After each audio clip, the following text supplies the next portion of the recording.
To ఓహో talkies cinema ఇండస్ట్రీలో అంటే సినీ వర్గాల్లో ప్రస్తుతం ఒక చర్చ జరుగుతూ ఉంది. సినీ వర్గాల్లోనే కాదు, సోషల్ మీడియాలో చర్చ జరుగుతూ ఉంది. నట కిరీటి రాజేంద్ర ప్రసాద్ గురించి తెలియని వ్యక్తి ఉండడు, ప్రేక్షకులు కూడా ఉండరు. మన తెలుగు సినీ పరిశ్రమలో ఒక గొప్ప హాస్య నటుడిగా, నట కిరీటిగా మరి ఎన్ని చిత్రాల్లో ఆయన నటించాడు. ఒక లేడీస్ టైలర్ కావచ్చు, పెళ్లి పుస్తకం, ప్రేమించు, పెళ్ళాడు, చెట్టు కింద ప్లీడర్, పవిత్ర ప్రేమ, బాపు దర్శకత్వంలో కూడా అనేక చిత్రాలు, రేలంగి నరసింహారావు, జంధ్యాల, ఎస్వి కృష్ణారెడ్డి దర్శకత్వంలో కూడా అద్భుతమైన చిత్రాలు చేయడం జరిగింది. రాజేంద్ర ప్రసాద్ చాలా గొప్ప నటుడు. ఆయన నిజంగా ఆయన తీసే సినిమాలు కూడా సకుటుంబ సమేతంగా చూడదగ్గ సినిమాలే. ఫ్యామిలీ మెంబర్స్ అందరూ కలిసి వెళ్ళి చూడవచ్చు, హాయిగా నవ్వుకోవచ్చు, కడుపుబ్బ నవ్వుకోవచ్చు, మంచి ఎంజాయ్ చేసే సినిమాలు అవన్నీ. ఆయన వ్యక్తిత్వం కూడా అట్లాంటిదే. మరి ఇటీవల కాలంలో రాజేంద్ర ప్రసాద్కి ఏమైంది?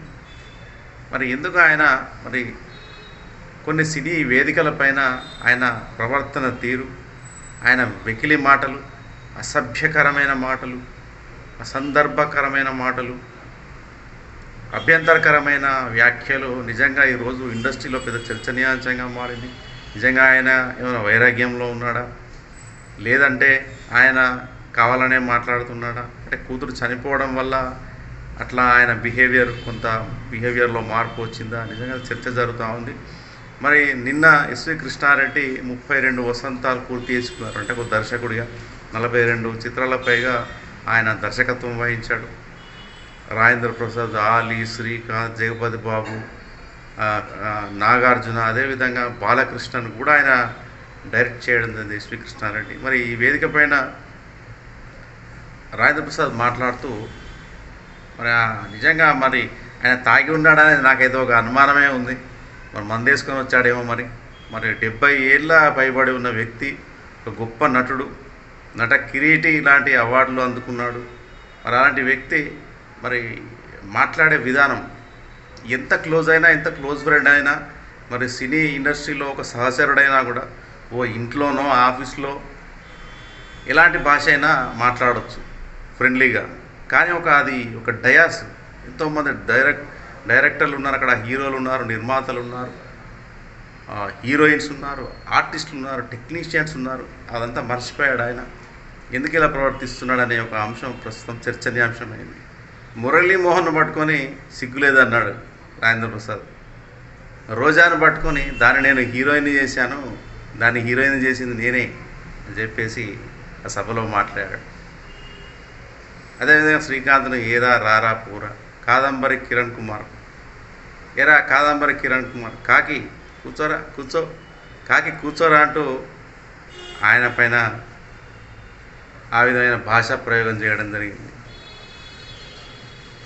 ఇదంతా పక్కన పెడితే ఈరోజు ఆలీ గొప్ప comedian, also is a politician. మొన్నటి వరకు వైసీపీలో ఉన్నాడు. ఇప్పుడు అన్ని రాజకీయాలు మానేశానని చెప్పేసి ప్రస్తుతం సినిమాలు చేస్తూ ఉన్నాడు. ఆలీని పట్టుకొని, ఆలీ నువ్వు ఎక్కడున్నావురా, రారా. ఇప్పుడు ఆ మాటనే అనను, ఆలీను ఫలానా మాట అన్నాడని చెప్పి నేను అనలేను. అలాంటి పదాన్ని రాజేంద్ర ప్రసాద్ ఈరోజు వాడడం జరిగింది. రాజేంద్ర ప్రసాద్ చిత్రాలు నిజంగా చాలా గొప్ప చిత్రాలు. ఆయన నటన పరంగా తీసుకున్న పాత్రలపైన ఏ పాత్ర అయినా చేయగలరు రాజేంద్ర ప్రసాద్. అంత గొప్ప నటుడు ఆయన. చాలామంది పెద్ద పెద్ద హీరోయిన్స్తో యాక్ట్ చేసిన అనుభవం ఉంది. అట్లాంటి నటుడు ఎందుకు ఇలా మాట్లాడుతున్నాడు? ఆ మధ్యకాలంలో రాబిన్ హుడ్ అనే చిత్రం నితిన్ నటించాడు. ఆ సినిమాలో నితిన్ హీరోగా నటించాడు. దానిలో అతిథి పాత్రలో, అంటే గెస్ట్ అపీరెన్స్లో, ఒక మాజీ క్రికెటర్ డేవిడ్ వార్నర్ అని ఆయన దానిలో యాక్ట్ చేయడం జరిగింది. ప్రీ రిలీజ్ ఈవెంట్లో ఆయన పైన కూడా ఎవరే అంటూ మాట్లాడడం, తర్వాత క్షమాపణ చెప్పారు. చాలాసార్లు నోరు జారడం, క్షమాపణ చెప్పడం. ఎందుకు ఇలా చేస్తున్నాడు ఆయన? నిజంగా డబ్బు మదమా మరి ఇంకేదా? ఈరోజు కూడా సోషల్ మీడియాలో ఆయన గురించి చర్చ జరుగుతూ ఉంది. మరి ఎందుకు మరి ఆ విధంగా ఆయన భాష ఎందుకు అట్లా మాట్లాడుతూ ఉంది? ఒక చర్చ అయితే జరుగుతూ ఉంది. మరి ఇప్పటికైనా మరి ఆయన పలు వేదికలపైన మాట్లాడే విధానం ఏదైతే ఉంటుందో దాన్ని ఆయన నిజంగా మార్చుకోవాలి. అవసరమైతే రాసుకొని మాట్లాడాలి, ఆచితూచి వ్యవహరించాలి. ఎందుకంటే ఒకసారి గొప్ప పేరు తెచ్చుకున్న తర్వాత మనం 10 మందికి ఆదర్శం కావాలి. కొత్త ఇండస్ట్రీకి వచ్చే వాళ్ళకి ఇలా చేయండి, అలా చేయండి, ఇలా చేస్తే బాగుంటుంది, ఇండస్ట్రీలో నిలబడాలంటే అలా వెళ్ళాలి, ఇలా చేయాలి.